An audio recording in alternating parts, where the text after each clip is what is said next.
ஐயனார் துணை சீரியல்ல இனிய எபிசோட்ல நம்ம சேரனும் சோழனும் மட்டும் வீட்டுக்குள்ள இருந்து வெளியில வராங்க.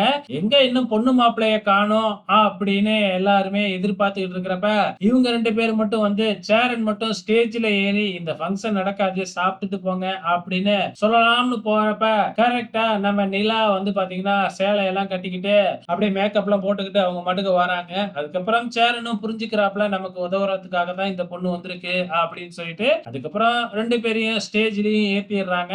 இந்த பக்கம் வந்து பாத்தீங்கன்னா, நம்ம சேரனோட அத்தையும், பெரியப்பாவும் பாத்துட்டு பயங்கரமா பொறாமப்படுறாங்க. இந்த பக்கம் பொண்ணு வந்துருச்சே அப்படின்னு ஊர் மக்கள் எல்லாமே ரொம்ப ஆச்சரியமா பாத்துக்கிட்டு இருக்கிறாங்க. ஃபங்ஷனும் ஸ்டார்ட் ஆகுது. போட்டோ எடுக்குறாங்க. அதுக்கப்புறம் எல்லாருமே வந்து கிஃப்ட் குடுக்கறது இந்த மாதிரி விஷயங்கள்லாம் போய்க்கிட்டு இருக்கு. இந்த பக்கம் ஓரமா நடேசன் அவங்களோட ஃப்ரெண்ட்ஸ் எல்லாம் கூப்பிட்டு வச்சு தண்ணி அடிச்சுக்கிட்டு இருக்கிறாப்ல. ஒரு ஃபங்ஷன்ல போய் அப்படியே நடுப்புற உட்கார்ந்து இப்படிலாம் பண்ணிக்கிட்டு இருக்கிறாப்ல. பாக்குறதுக்கே நல்லாவே இல்ல. அதுக்கப்புறம் ஃபங்ஷன் நடந்துகிட்டு இருக்கிறப்பவே நடுப்புற ஒரு மாட்டுக்கு எந்திரிச்சு போதையில அப்படியே ஆடிக்கிட்டே வந்து பாட்டு போடுறவங்கள வந்து பாத்தீங்கன்னா ஒரு பாட்டு போட சொல்லிட்டு ஸ்டேஜுக்கு போறாரு. ஸ்டேஜுக்கு போனவர் சும்மா இல்லாம 2 மாலையை எடுத்துட்டு வந்து ஒருத்தருக்கு ஒருத்தர் மாத்திக்கவும் சொல்றாங்க.